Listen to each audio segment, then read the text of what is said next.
Venham a mim todos os que estão cansados e sobrecarregados, e eu lhes darei descanso. Mateus 11, 28, Nova Versão Internacional. Tema da semana: os ensinos de Jesus e o grande conflito. Está no ar mais um programa Lições da Bíblia. É muito bom estarmos juntos mais uma vez para aprendermos da Palavra de Deus. Estamos começando mais um programa com uma nova dupla. Está conosco a Maiara Costa, que está voltando.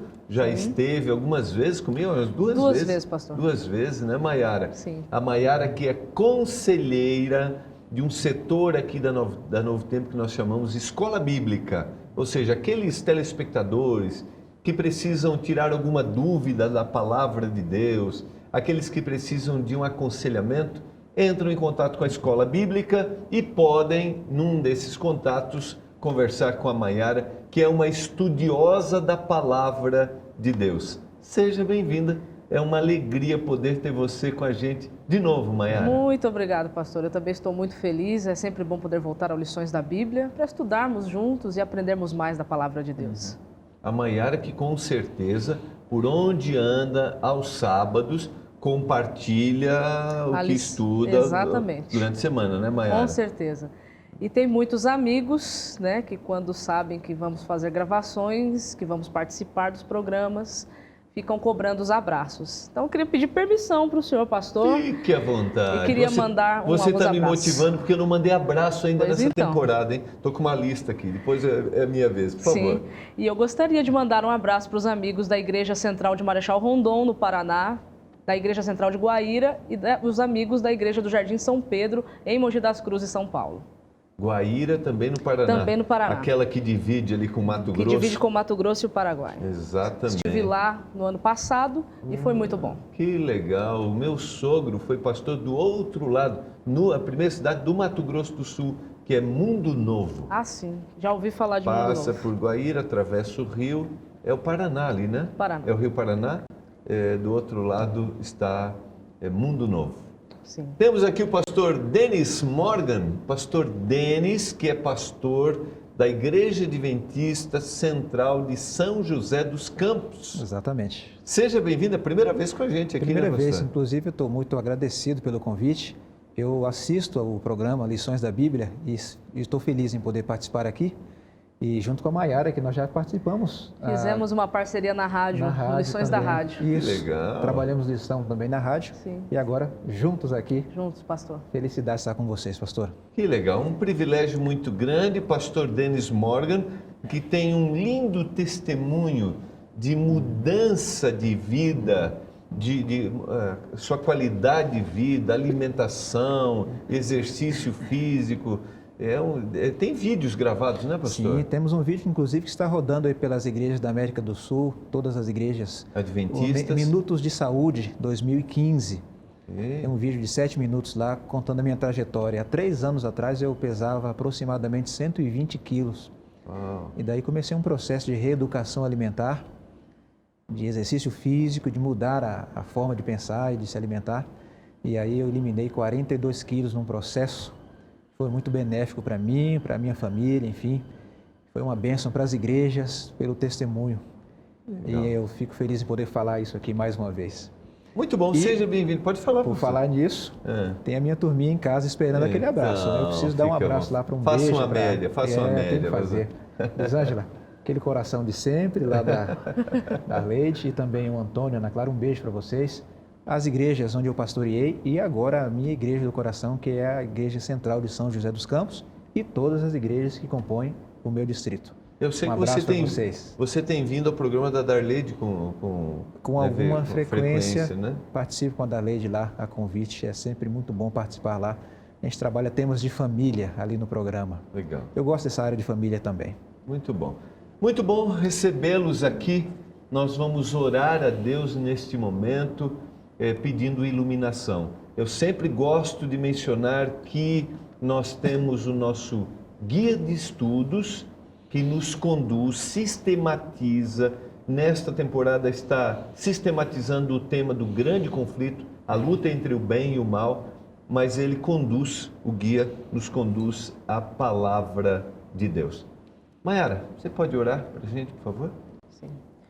Querido e bondoso Deus, amado Pai, nós estamos aqui, Senhor, com a Tua palavra aberta e nós queremos aprender mais com o professor Espírito Santo neste momento. Amém. Que o Senhor abra os nossos olhos, os nossos ouvidos, o nosso coração para a mensagem que o Senhor tem a nos dar. É o que pedimos e agradecemos em nome de Jesus. Amém. Amém. Nesse momento, teremos o privilégio de ouvir a palavra do autor do nosso guia de estudos, pastor David Tasker. Lembrando a você que você pode baixar esses vídeos e compartilhar na sua comunidade. Você também pode acessar o nosso blog e assistir programas que nós apresentamos, os outros programas antigos. Você pode compartilhar com seus amigos. Sempre vale a pena recordar e também crescer no conhecimento, você poder sistematizar aquilo que você compartilha também na sua comunidade ou quer compartilhar, não importa a que comunidade religiosa você pertence. Nesse momento, com a palavra, pastor David Tasker, o autor do nosso guia de estudos desta temporada. Há um verso que diz: venham a mim todos os que estão cansados e oprimidos, e eu lhes darei descanso. Dar o descanso não é algo que todos podemos fazer. Eu não posso dizer, eu te darei um descanso. Quem sou eu para dizer isso? Eu não sou seu chefe, não tenho nada a ver com esse aspecto da sua vida. Mas Deus pode dizer isso. A ideia do sábado é conflitante para nós. Nós gostamos de fazer as coisas por nós mesmos. Nos sentimos desconfortáveis com pessoas fazendo algo por nós. Eu devo fazer isso? Não é da sua conta. Deixa que eu faço. E mesmo Deus nos ajudando o tempo todo, Ele se certifica de que tudo está no lugar. Então, quando vamos a Ele, percebemos que está tudo resolvido. Isso é uma importante parte da caminhada cristã. O oposto disso é um verso no livro de Isaías, no capítulo 27, no versículo 20, que diz: os ímpios são como um mar agitado, porque não podem descansar. E existem algumas pessoas que nunca descansaram. E Jesus diz: ei, vocês que estão cansados, venham até mim e eu lhes darei um descanso. Isso é algo poderoso. E o que está causando esses problemas? Não são coisas boas na vida, são coisas más. É o reino das trevas forçando isso contra nós, sem nos dar valor ou oportunidade de sair disso. Ele nos cobre e nos oprime para nos derrotar. Então Jesus diz: venham a mim e lhes darei descanso. Isso é poderoso. Existem algumas coisas que Jesus disse a respeito da parábola do semeador. O semeador jogou as sementes em diferentes solos, e o nosso foco é sempre no bom solo. Mas muitos de nós têm caído em um bom solo. Muitos outros entre as rochas. Muitos outros entre as ervas daninhas. Muitos outros caindo em terreno com pássaros, que irão pegar as melhores oportunidades e nos derrotar. Nós não temos escolha sobre que solo nos encontraremos. E mesmo Jesus dizendo: as palavras que eu lhes dou é como essas sementes. Isso faz parte do nosso coração, ser como um desses solos. É como somos em nossa vida, mas isso não limita Ele. Jesus é o homem da colheita, o que toma conta da colheita, e Ele sabe quando é o momento de colher. Apenas Jesus pode remover as pedras, nos ajudar a ter o foco em algo melhor, remover as ervas daninhas e os pássaros que nos tiram as oportunidades que nós perdemos, e é por isso que Ele nos oferece esse descanso. Uma outra parábola que Jesus nos conta é sobre um homem construindo uma casa. Quando se constrói uma casa, é necessário ter certeza de que a fundação é boa. Jesus conta a história de duas casas que foram construídas juntas, e só percebemos a diferença entre elas quando vem a tempestade e destrói uma delas. Então você percebe qual foi construída sobre uma boa fundação. A vida é da mesma forma. Eu não posso olhar para você nem olhar para mim e dizer que a minha ou a sua vida não é correta. Na igreja devemos apontar menos o dedo para as pessoas e começar a olhar mais para nós mesmos e dizer em que aspectos minha vida está construída na areia. Essa deve ser a minha preocupação e não olhar a sua vida. Isso é entre você e Deus. Cada um precisa perceber os seus defeitos. Caso contrário, sua vida não estará construída sobre a rocha e quando a tempestade vier, ela destruirá a sua casa. A promessa que Jesus nos faz é que estará conosco sempre até o final do mundo. Eu nunca o deixarei desamparado. Essa é uma grande promessa que Ele faz. Deus nunca nos abandona. Ele sempre nos protege e nos guia e nos conduz para o reino que Ele está preparando para nós. No programa de hoje nós vamos crescer um pouquinho mais no conhecimento. Semana passada a gente trabalhou um pouco episódios da vida de Jesus, especificamente o batismo, a tentação, e olhamos para esses episódios dentro da luz do grande conflito entre o bem e o mal. Eu mencionei na semana passada que é interessante para a gente ao longo da temporada ir desenvolvendo essa percepção de que as coisas que acontecem ao nosso redor, em nossa casa, no mundo, elas estão dentro do conflito entre o bem e o mal. Porque a partir desse momento, quando nós fazemos isso, temos essa percepção, nós vamos claramente ver a necessidade que nós temos do Senhor Jesus. No programa de hoje nós vamos aprofundar um pouco mais ensinos que Jesus fez, aquilo que Jesus falou, mostrando, tendo uma visão do grande conflito. A pergunta é, quando a gente olha para isso, a gente vai perceber nesses ensinos que a visão não é mais global do grande conflito, aqui, nesse caso.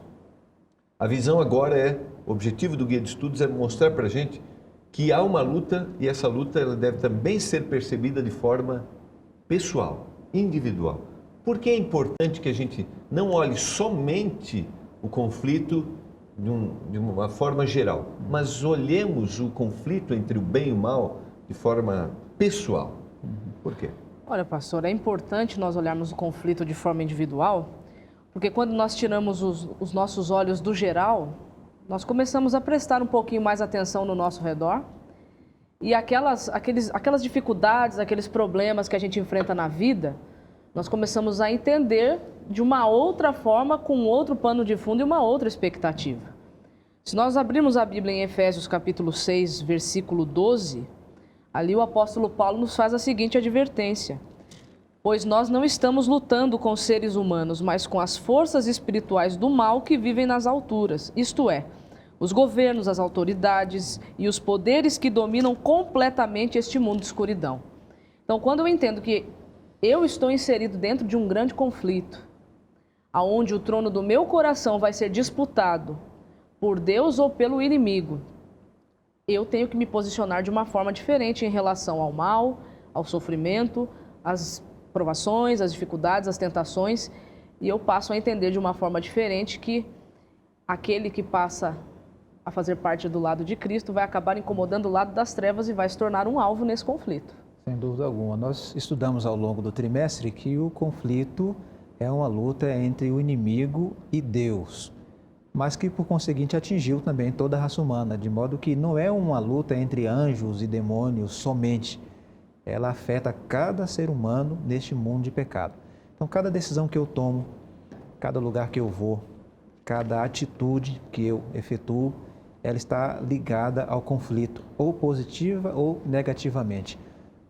O conflito não é só uma batalha campal, aquela coisa grandiosa, é uma batalha mental, ele ocorre na minha cabeça e na cabeça de todos nós, todos os dias, nas mínimas decisões, nas grandiosas decisões, esse conflito está presente. É algo que se tornou, de fato, e infelizmente, personalizado. Então, nos ensinos de Jesus, a partir do momento que ele sai do deserto e vai começar o seu ministério, e ele vai encontrar com diversos tipos de pessoas, ele vai contar diversas parábolas, as suas parábolas atingem a dona de casa, atingem o homem do campo, atingem aquele que trabalha com grandes negócios, com pequenos negócios, atingem crianças, atinge idosos, atinge pais, de modo que o conflito toca cada um desses indivíduos lá no seu ramo de atividade, lá na sua vida diária. Por isso que é importante trabalharmos hoje, nesse estudo, o conflito, nesses pormenores, porque a decisão que eu tomo pessoalmente afeta aqueles que estão ao meu redor e no panorama maior também, no fim de todas as coisas, vai dizer de que lado eu estou. É isso. Eu quero só citar, você citou Efésios 6,12, né? Sim. Foi 6,12. Só queria colocar o 13, que daí é um apelo, né? Sim. Portanto, tomai toda a armadura de Deus. Então você está numa batalha. Exatamente. Essa batalha, ela acontece no universo, né? Acontece na Terra, mas de alguma forma ela afetou o universo, né? Hoje ela está Restrita. Focada, restrita à Terra, aqui a nós. mas essa batalha acontece, como você falou, na mente de cada um de nós. Portanto, tomai a armadura de Deus, Exatamente. para que possais resistir no dia do mal e depois de ter desvencido tudo, permaneceis inabaláveis. E essa armadura, se depois o telespectador quiser ler os versos subsequentes, vai perceber que essa armadura protege todos os aspectos do ser humano, todas as suas potencialidades. Vai proteger o seu físico, o seu mental, o seu emocional, porque o conflito, como bem disse o pastor Denis, ele vem tanto no micro como no macro e nos pormenores também. Você tocou num aspecto interessante, pastor, Por favor. que faz parte dessa armadura as armas de travar a batalha. E uma delas é a palavra. Exatamente. Então Jesus não nos deixou sem luz em meio a esse grande conflito. Há esperança. Fomos envolvidos nesse conflito, é uma luta entre o inimigo e Cristo. Infelizmente fomos envolvidos, mas nós não estamos sozinhos.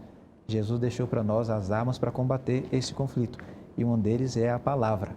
É o tema, de fato, do nosso estudo para hoje, que é os ensinamentos de Jesus. Prestando atenção em cada um dos ensinamentos dele, recebemos luz para tomar essas decisões positivas e vencer o conflito. E nós vamos começar com um convite que está em Mateus capítulo 11, verso 29, que é um verso muito conhecido. E é interessante que, normalmente, quando a gente começa a estudar um tema específico, porque a gente está no guia de estudos aqui, a gente começa a ter percepção como nós estamos estudando o conflito entre o bem e o mal, esse texto está aplicado como um convite do Senhor de proteção para nós. E vamos... Mateus 11, 29. Sim, Maera, você pode falar? E vamos voltar aqui a um assunto que já foi mencionado numa das lições do último trimestre, na última lição do trimestre passado. Porque ele vai falar aqui de um assunto que já foi comentado no último trimestre, né? Na última lição. Eu só quero ler o texto. Tomai sobre vós o meu jugo e aprendei de mim, porque eu sou manso e humilde de coração, e achareis descanso para a vossa alma. No verso 28 ele citou, né, que a gente conhece, né, talvez alguns estejam ouvindo pela primeira vez: vinde a mim todos que estáis cansados e sobrecarregados, e eu vos aliviarei. E agora ele diz: e tomai sobre vós o meu jugo. Nós vamos por intervalo. Que convite é esse? Que jugo é esse? Ele está fazendo um convite para quem está cansado e sobrecarregado. E está dizendo: tome sobre vós o meu jugo. Não é uma sobrecarga aqui? Nós vamos para o intervalo e nós já voltamos. Você está acompanhando o programa Lições da Bíblia, nós voltaremos já.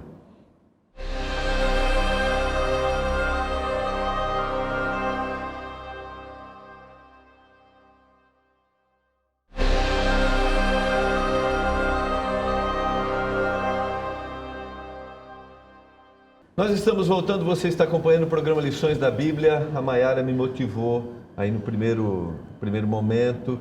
Eu não mandei abraço, tem vários abraços, a gente tem passado por alguns lugares. Quero mandar um abraço para o povo animado, maravilhoso, especial da Bahia. Um abraço para todos os nossos queridos da Bahia. Eu estive aí no ano passado na nossa faculdade na Bahia. Um abraço para todos os queridos, agora com o curso de odontologia. Deus continue abençoando muito a vocês. Quero mandar um abraço para o seu Irineu Domingues, de Cidade Alta, da Igreja Adventista Cidade Alta, em Cosmópolis. Um abraço para você de Itatiba, região que a gente tem ido aí com frequência. Um abraço para a dona Raquel. Dona Raquel, a senhora é muito especial. Dona Raquel, que é mãe do pastor Hélio, a sogra da Karine, ela que mora na cidade de Curitiba, no estado do Paraná. A gente vai continuar depois com mais abraço. Que bom ter a sua audiência, estarmos juntos para crescermos no conhecimento da palavra de Deus. Não importa onde você esteja. Eu sei que muitos amigos fora do Brasil, quero mandar um abraço para o pessoal da comunidade adventista em Fort Lauderdale, nos Estados Unidos, na Flórida, que acompanha o programa Lições da Bíblia. Deus abençoe muito. Um abraço, pastor Jefferson, Keila. Deus continue abençoando muito o ministério de vocês aí. Que Deus preserve sempre a vocês e a toda a família.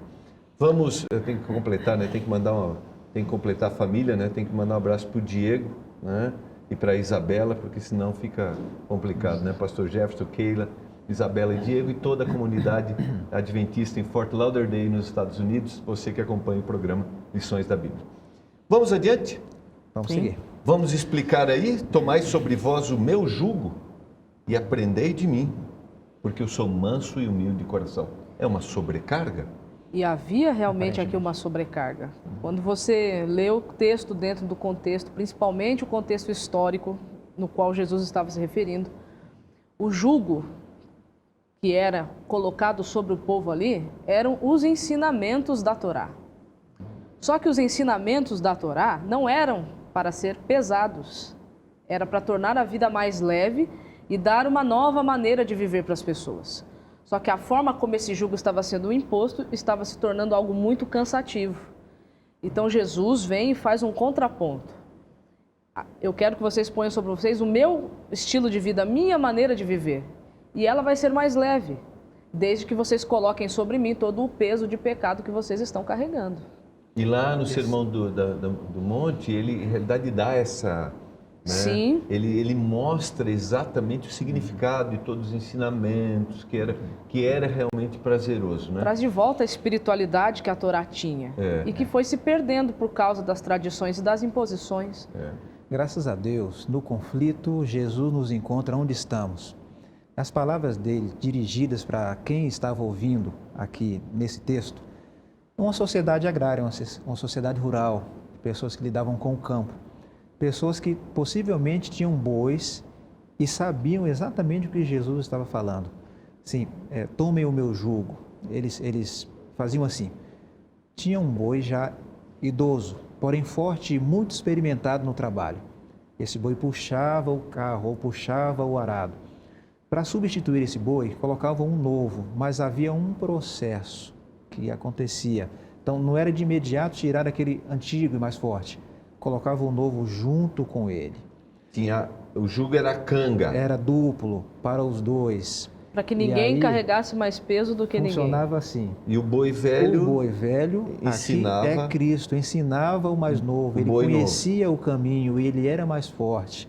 Então, assim, é o que Jesus está dizendo. Venham para mim. Eu tenho força, eu conheço o caminho. Eu aguento a carga. Eu sustento vocês. Vocês não precisam sofrer sozinhos. E eu vou mostrar para você que é boi novo, o que você Exatamente. tem que fazer. Essa é a ideia. Assim, as pessoas, ao ouvir essas palavras, imediatamente entendiam o que Jesus estava dizendo. De fato, viver nesse mundo pós-pecado é viver cansado. O pecado cansa. Primeira consequência do pecado para Adão: você vai colher agora o fruto da terra com o suor do teu rosto. O trabalho passou a ser uma atividade não tão prazenteira assim, passou a ser algo pesaroso. Pesaroso, algo de fato cansativo mesmo. Um símbolo de pecado na palavra de Deus é cansaço. É cansativo lutar. Por exemplo, em Jeremias e Isaías, eles dizem assim, falando sobre paganismo, falando sobre idolatria: um homem vai em uma floresta, escolhe uma árvore, corta essa árvore, coloca sobre os seus ombros, leva para casa, entalha essa madeira, produz um ídolo, faz todo um processo, se prostra e adora. Como é cansativo viver na idolatria, como é cansativo viver no paganismo. O próprio Abel, o próprio Caim, quando vai trabalhar no campo para produzir aqueles frutos e entregar para Deus, achando que era aquilo que Deus queria, como é cansativo viver procurando satisfazer a Deus com nossas obras pessoais. Então, na Bíblia, o pecado é um símbolo de viver cansado. Assim como você está falando, a minha cabeça está pensando aqui, assim como o dia a dia, de alguma forma, mesmo as coisas que são boas, vamos lá, Sim. o trabalho, seja braçal ou seja mental, de alguma forma há um desgaste, há uma luta constante. E o convite do Senhor é: eu quero aliviar você. Eu quero tirar de você o peso dessa carga. Essa luta presente nunca foi o plano de Deus. Nunca foi. O plano dele é que vivêssemos de um modo agradável, de um modo prazeroso. As atividades iriam desenvolver com um corpo perfeito, mas elas não iriam esgotar nossa saúde, esgotar o nosso físico. Nunca foi o plano de Deus. E é interessante porque, só vamos retomar o jugo aqui, de alguma forma, nesse conflito entre o bem e o mal, existem coisas que nós nunca vamos deixar de fazer, certo? Existem lutas que nós iremos travar até o momento da vinda de Cristo. E mesmo responsabilidades, eu digo questão de trabalho, a gente tem que correr, a gente tem que buscar, e o Senhor diz assim: eu quero ensinar, toma a canga aqui, você que é o boi novo, vou te mostrar como você... E Deus provê, eu vejo aqui, através da sua palavra, formas para que ao longo desse caminho nós sejamos aliviados. Exatamente. Eu vou dar um exemplo aqui, não está no guia, eu vou aplicar aqui, me ajudem. É a questão do sábado, por exemplo. Por exemplo. De alguma forma, o sábado é um refrigério, e dizia um professor, já até citei no ar aqui, é uma árvore, a sombra de uma árvore coposa na ensolarada semana da vida. Então, de alguma forma, o Senhor nos oferece isso. O sábado é esse elemento que atinge todas as áreas do ser humano. O descanso que o sábado proporciona, ele é físico, ele é mental, ele é espiritual, ele é psicológico, ele é relacional. Então, o descanso sabático atinge todas as áreas. E lendo um pouquinho mais sobre isso, num comentário bíblico, ali foi mencionado pelo autor o seguinte, que só pode guardar o sábado aquele que ama muito a Jesus. E porque ama muito a Jesus, ele descansa, porque ele sabe que o próprio Deus, o Pai, irá suprir as suas necessidades com a bênção do trabalho que já foi concedida. Então, o descanso na Bíblia, ele tem vários sentidos. Mas o sentido, assim, principal para nós, dentro desse conflito que cada um individualmente estamos inseridos, é que Cristo será o nosso descanso quando as coisas estiverem mais pesadas. E ali, pastor, fazendo os aconselhamentos na escola bíblica e respondendo às dúvidas bíblicas, como tem pessoas que estão sendo sobrecarregadas pelo fardo do pecado, e Cristo as convida a ir até Ele para lançar esse fardo sobre Ele, porque ali Ele vai poder dar alívio e descanso. Muito bem colocado. O Guia de Estudo citou algumas frases interessantes sobre descanso. O conceito de descanso na Bíblia é rico, começa com o próprio Deus, que descansou quando terminou a obra. O descanso podia ser sentido quando Deus estava presente com o seu povo. O descanso era compartilhado na hospitalidade para com os estrangeiros. O descanso esteve ausente do povo durante o cativeiro.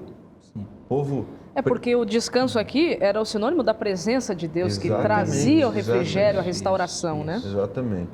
E o descanso que Jesus oferece é um pacote generoso. Aqui está, né? Eu nem lembrava que aqui ele cita o sábado especificamente. O Guia de Estudo cita o sábado especificamente. Faz parte desse pacote de Deus, o sábado faz parte. Lógico que a ênfase aqui é aquilo, acho que a Maiara colocou. A ênfase do guia é isso.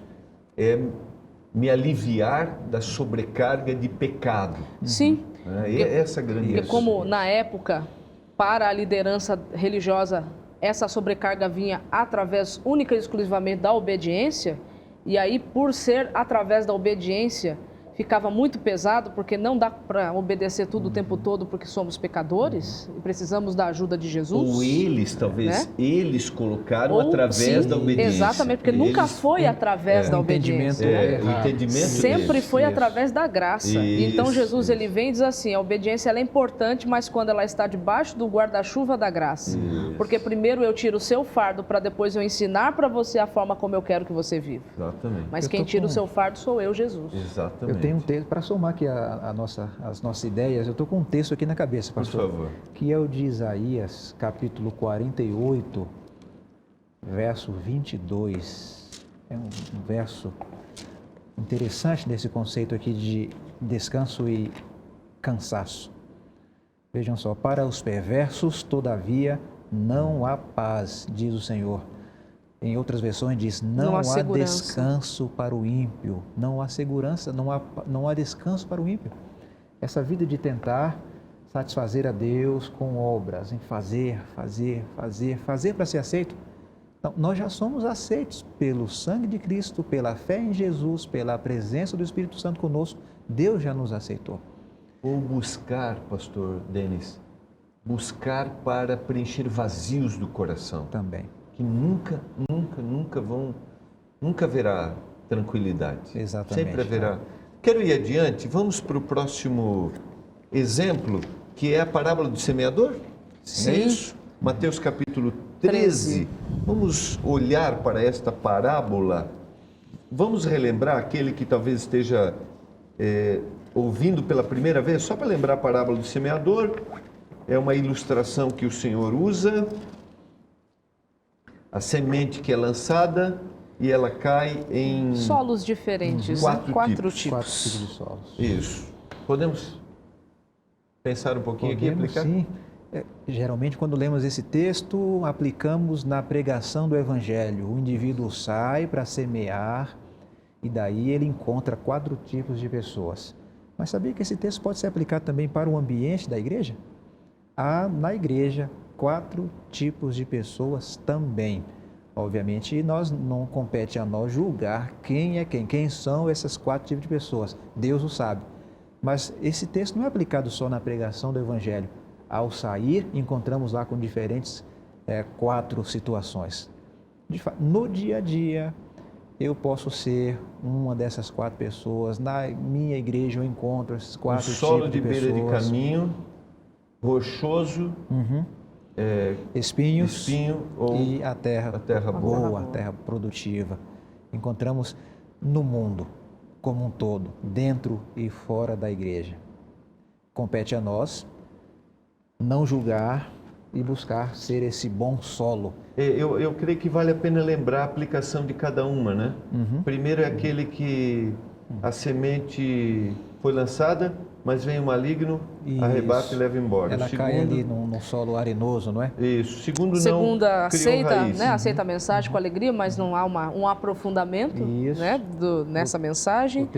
O terceiro ele vem através das riquezas, através das coisas da vida, das preocupações. Sufocam a mensagem na semente. E o último é aquele que a recebe e a compreende. Eu achei muito interessante a Bíblia tratar dessa questão.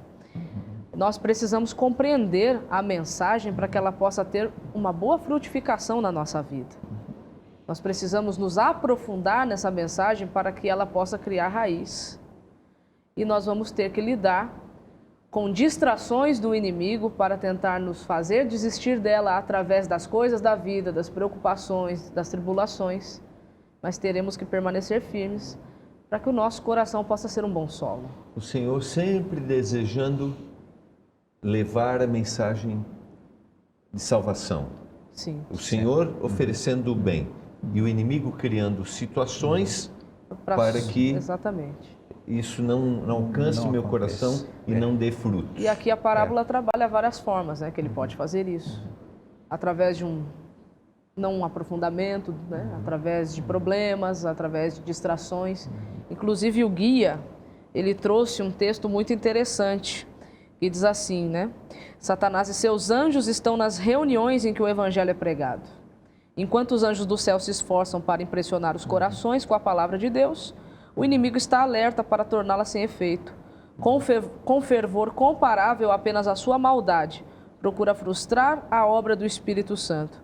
Enquanto Cristo, pelo seu amor, atrai a pessoa, Satanás procura desviar a atenção daquele que é movido a buscar o Salvador, ou seja, distrações. Interessante, Mayara, que você lendo, eu fiquei pensando que neste momento, enquanto nós estamos aqui, de alguma forma querendo levar através desse programa a mensagem de salvação, querido amigo telespectador, o inimigo de Deus, com certeza, fará investidas para que você não se concentre, para que você não aceite.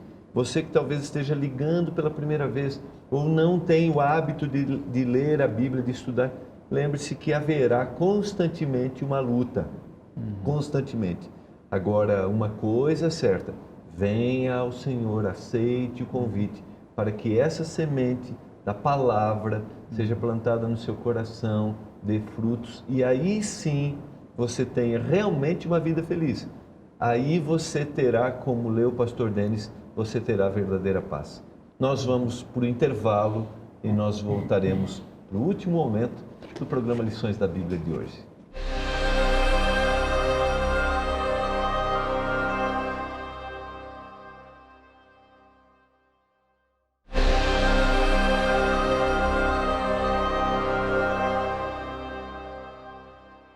Estamos voltando para o nosso último momento do programa de hoje do Lições da Bíblia. Estamos vendo nos ensinos de Jesus lições para sermos vencedores no grande conflito entre o bem e o mal. Vamos agora a Mateus capítulo 7, versos 21 a 27. Aqui tem uma musiquinha sobre a rocha, o sábio construiu. Na sua casa ele construiu, lembra dessa musiquinha? Muito conhecida, muito conhecida. E sobre a areia o Néstor construiu sua casa. A chuva caiu e a água subiu. Sim. A chuva caiu e a água subiu. A gente cantava, né, quando era pequenininho, lá na escolinha que a gente chamava, na igreja adventista. Nós temos, como temos aqui o estudo de uma lição específica para os adultos, jovens, temos para adolescentes, para juvenis, para primários, para jardim, aí vai diminuindo, né? Ou ao contrário, né? E aí hall, né? E hall 1, hall 2, e aí tem... Então a gente aprende a cantar de pequenininho essa música lá, que é o que construiu a casa sobre a rocha, veio a tempestade e a casa ficou firme, mas aquele que construiu a casa sobre a areia, veio a tempestade e a casa caiu. Qual é a grande lição na visão do grande conflito? Eu queria trabalhar esse texto à luz do contexto dele. É um contexto muito amplo, que começa lá no Antigo Testamento, no capítulo 9 de Provérbios, por exemplo. Eis que a sabedoria construiu a sua casa. Eis que a loucura construiu a sua casa. O capítulo 9 de Provérbios já trata, abrindo um contexto bem amplo isso aqui. Estar firmado na rocha é estar em Cristo, submisso a Ele, obedecê-lo. Estar na areia é estar sem sustentação, é estar afastado de Cristo, é estar com o coração longe dele. Esse é o contexto amplo aqui do texto. Tomando esse gancho da sabedoria, que é o temor a Deus, e o temor a Deus é você viver sob as expectativas dele, é interessante Cristo terminar com essa frase, o maior discurso dele, que foi o Sermão da Montanha. Exatamente. Então ele deu ali uma série de lições, mas ele conclui da seguinte forma, né? Ali dos versos 21 até o 27.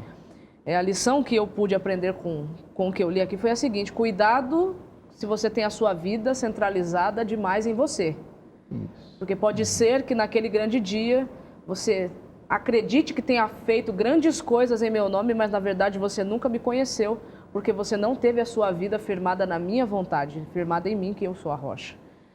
Então aqui ele fala contra o mundanismo, ele está falando contra uma vida centralizada no próprio eu, porque no verso 21 você percebe, eu fiz isso, eu fiz aquilo outro, em teu nome, como é que eu não estou salvo? Nesse contexto mais estrito aqui do texto, ele apresenta, Maiara e pastor, é nesse texto final do Sermão do Monte que ele apresenta as duas portas, há uma porta que é larga, uma porta que é estreita, os dois caminhos, há um caminho que é estreito, há um caminho que é largo, ele apresenta aqui os dois profetas. Ele apresenta também aqui as duas árvores, a árvore boa produz bom fruto, a árvore má produz mau fruto, e ele apresenta as duas construções, está tudo ligado aqui no fechamento do Sermão de Jesus. Por que o caminho é estreito, né? Por que a porta é estreita? Eu não posso passar por ela com a minha bagagem de pecados, eu tenho que deixar para trás para poder andar com Cristo. Então, ele fecha o Sermão da Montanha dizendo assim: você precisa ter uma vida mais centralizada em mim, que sou a rocha, do que em você. Porque aí você vai conseguir fazer a minha vontade, me agradar, e assim você poderá estar lá naquele grande dia para testemunhar. Em realidade, esse deixar é quando Cristo entra na minha vida pelo poder Exatamente. de Cristo, é que começa esse Exatamente. processo de mudança, né? Que Ele não é aí meritório. volta para o Exato, jugo, exato. que aí ele Isso. vai me ensinar a como caminhar. Exatamente. Agora vamos exatamente. entender, eu queria entender com vocês aqui, nos originais, no texto grego, para a palavra, o eis que o homem sábio, o prudente, é a palavra frôndimos, significa aquele que é previdente, aquele que não mede sacrifícios, aquele que calcula antes de realizar, aquele que não quer realizar um trabalho superficial, aquele que quer ter profundidade. E a palavra para tolo, o tolo construiu sobre a areia, é a palavra morós. Morós tem muitos significados, aquele que faz as coisas com pressa. Então não precisamos ter pressa para viver a vida cristã, podemos confiar em Jesus, Ele está guiando, Ele vai à frente, Ele está nos dirigindo. E também tem um significado, morós é comida sem sabor. Viver afastado de Cristo, viver nessa viver busca, uma vida sem sabor. vida sem sabor, Uma vida sem sentido. sem sentido, uma vida sem gosto. Então, as próprias palavras nos originais desse texto trazem para nós muita luz sobre o assunto. Enfim, eu repito, construir sobre a rocha é estar E isso, com Cristo. Denis, é pessoal. É isso que ele quer dizer. Isso é intransferível. Exatamente. Eu decido, você decide. Exato, pastor. Eu não posso construir a casa do outro. Cada um vai fazer a sua própria construção. Cada um deverá dar conta de si E mesmo. o grande detalhe aí do texto é que não tinha como saber qual das duas casas estava mais firmes. Só Sim, ficou evidente sim, quando veio sim, a tempestade. sim, isso aí. Então pode ser que a nossa vida aparentemente esteja bem, mas nós só vamos ter certeza se estamos firmes em Jesus quando vem as tempestades. E aí vem a grande, acho que aí é a grande, você colocou um aspecto importante. É hora que eu pense, eu estou construindo minha vida no quê? Não vou me iludir. Se eu estou construindo minhas realizações nas coisas que passam, que acabam, o vazio ficará, tudo irá embora. Agora, se eu estou construindo minha vida, meus sonhos, tudo que, né, a minha profissão, os bens, mas eu construo com o Senhor, a tempestade pode vir.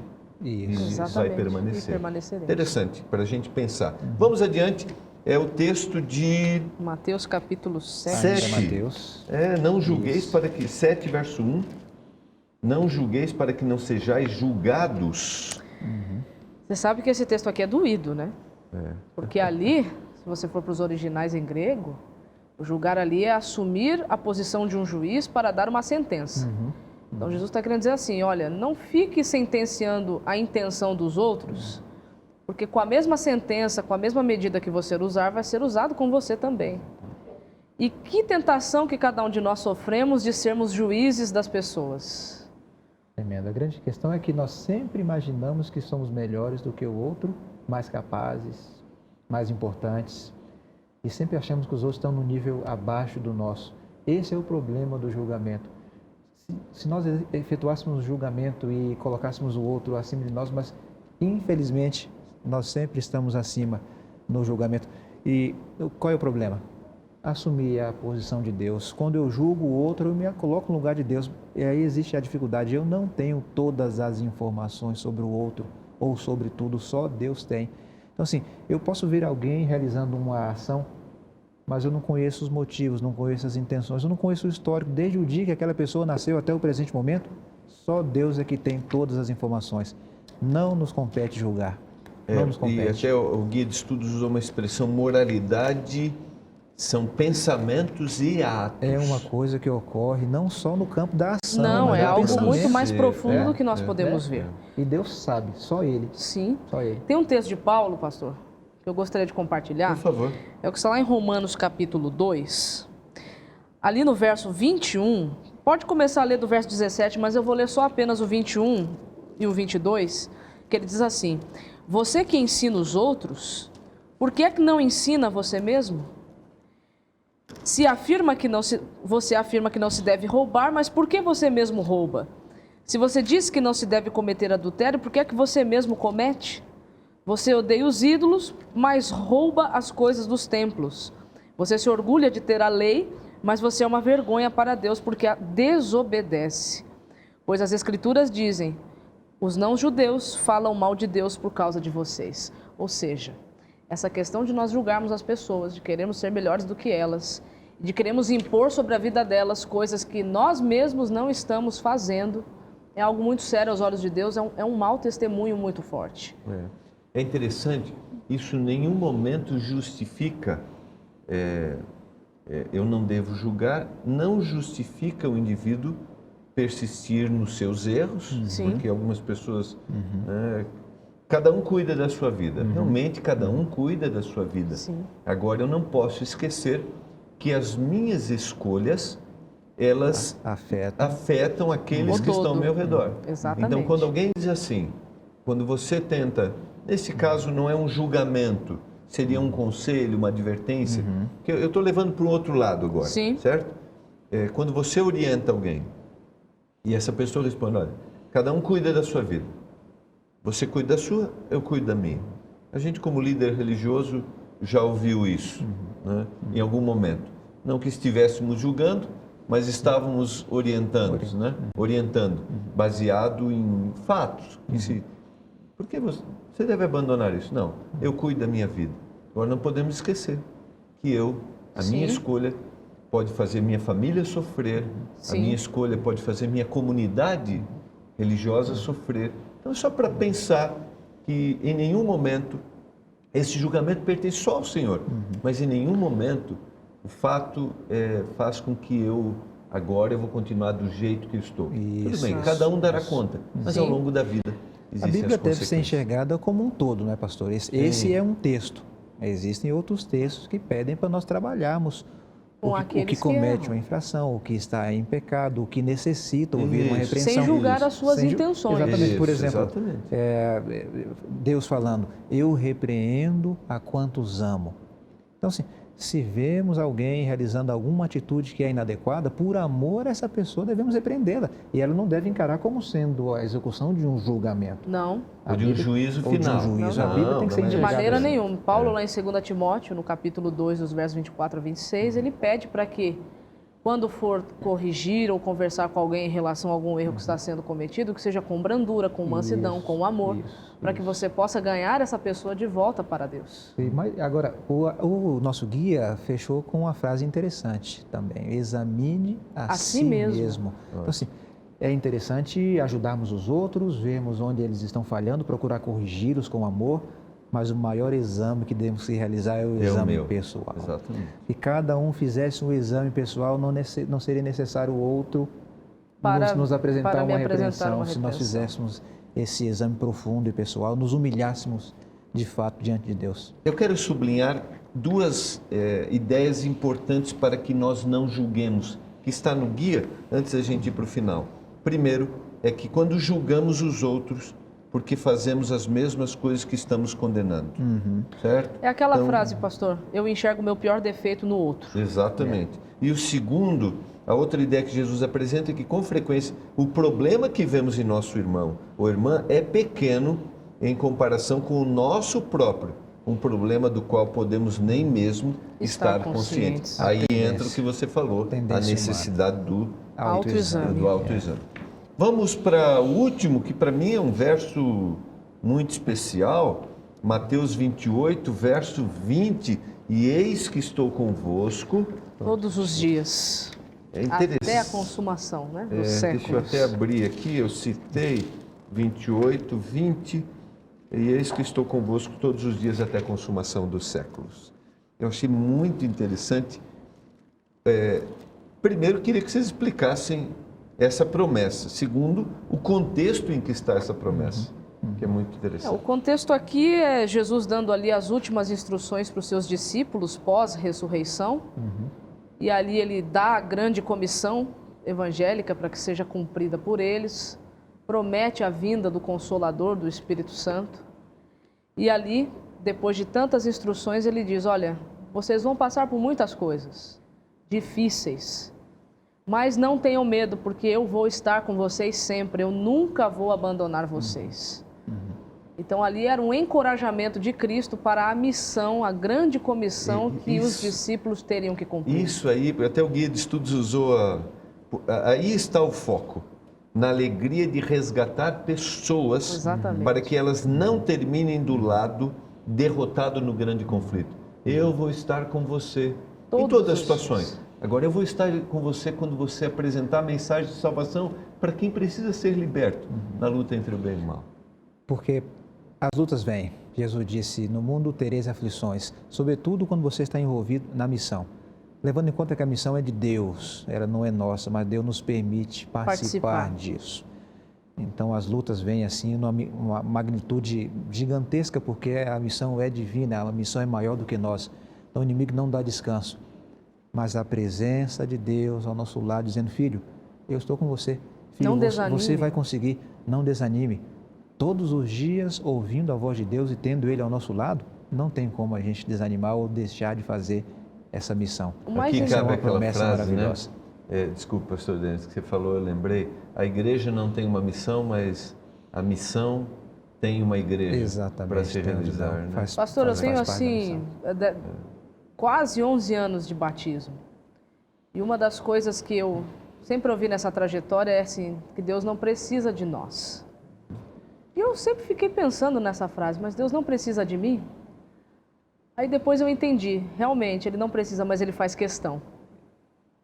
E quando alguém não precisa, mas faz questão, se torna muito mais especial. De fato, Ele não precisa, porque Ele é Deus Todo-Poderoso, Ele poderia anunciar essa mensagem de N formas. Mas Ele faz questão que eu testemunhe para os outros aquilo que Ele tem feito na minha vida. Inclusive, Porque esse é isso o vai tema fazer da toda a nossa próxima, diferença. no nosso próximo guia, o guia 8º, vai tratar esse assunto. Eu queria conversar um pouco sobre a presença de Deus e a confusão que a gente faz com livramento. Presença é algo, livramento é outro. Deus esteve presente com todos os importantes profetas da palavra de Deus. A maioria deles teve morte brutal, sofrimentos terríveis, perdas grandiosas.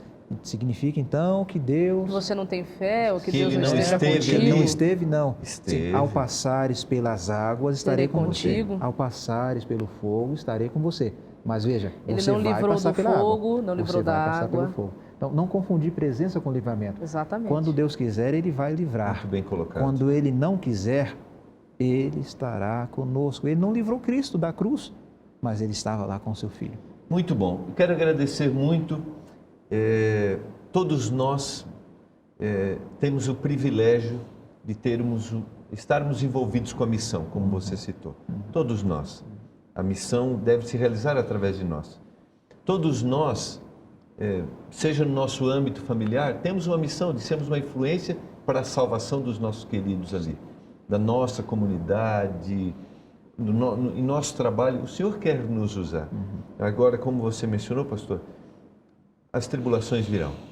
Sim. Quando você, meu querido telespectador, decidir fazer a vontade do Senhor para ser uma influência positiva no ambiente que você está, para ser usado, para libertar as pessoas do conflito entre o bem e o mal, seja sua família, seus filhos, seu cônjuge, se prepare, as dificuldades virão. E nós queremos orar nesse momento por isso, para que o Senhor cumpra a sua promessa. Nós temos a certeza, para que a gente sinta o cumprimento dessa promessa. Talvez não tenhamos o livramento, mas teremos a presença de Deus. Vamos orar? Pai do céu, obrigado pela Tua palavra. Ela nos motiva, nos conforta, ela nos incentiva a continuarmos firmes. Amém. Que cada telespectador aceite esta palavra em nome de Jesus. Amém. Amém. Não esqueça as palavras de Jesus e conhecereis a verdade vos libertará. Um abraço e até o próximo Lições da Bíblia.